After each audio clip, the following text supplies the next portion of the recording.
आज इस विषय को पटाक्षेप करने के लिए हम लोगों ने कैबिनेट की विशेष बैठक की। इस बैठक में उन सभी चीज़ों का समाधान निकालते हुए हम लोगों ने निर्णय लिया है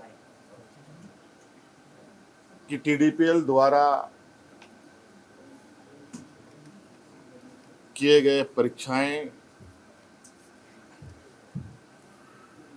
टीडीपीएल के द्वारा प्रकाशित रिजल्ट और टीडीपीएल द्वारा जो भी अभ्यर्थी चुने गए हैं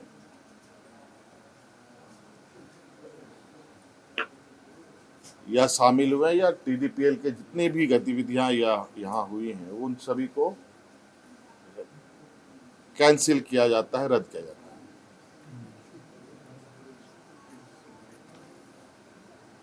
और नौजवानों में सबसे बड़ा जो मुझे लगता है कि मुख्य मांग उनका सबसे प्रमुख मुख्य मांग रहा है जेपीएससी सीजीएल के संदर्भ में, क्योंकि हमने उसमें भी एक हमारे मंत्रीगणों ने आश्वस्त किया था इस विषय की जांच चल रही है। इसके लिए हम लोग रिटायर्ड जज की अध्यक्षता में संपूर्ण जांच कराएंगे, क्योंकि कभी कभी ऐसा लगता है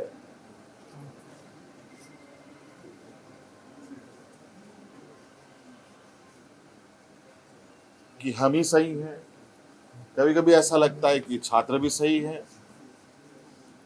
इन दोनों के बीच में फर्क करना थोड़ा कठिन हो जाता है। और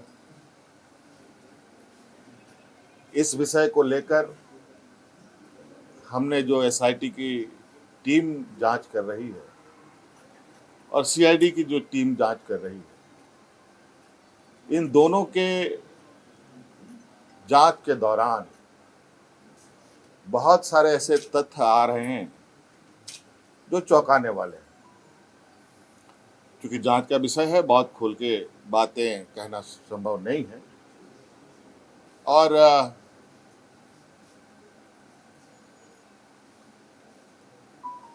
कुछ लोग जो सीजीएल में नियुक्त हुए हैं वो लोग जेपीएससी के धांधली के आरोप में गिरफ्तार हो रहे हैं।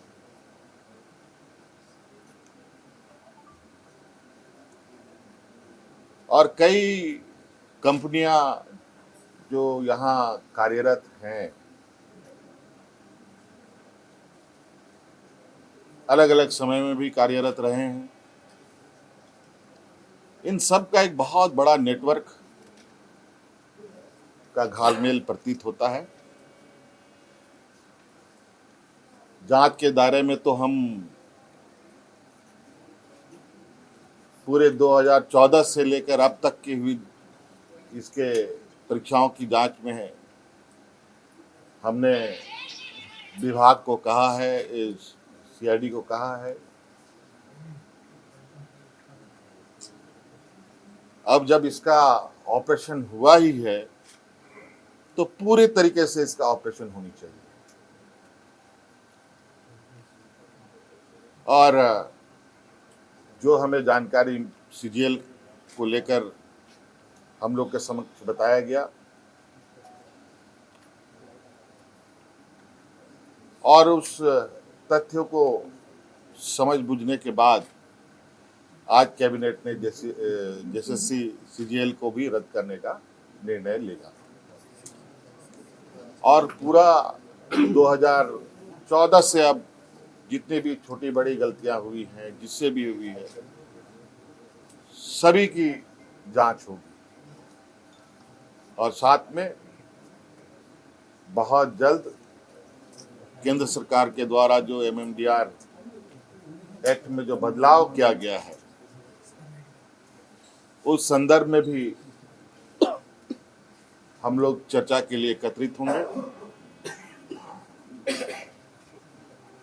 हो सकता है इस विषय पर MMDR एक्ट संशोधन पर हमें विशेष सत्र भी बुलाना पड़े तो हम लोग बुलाएंगे। धन्यवाद।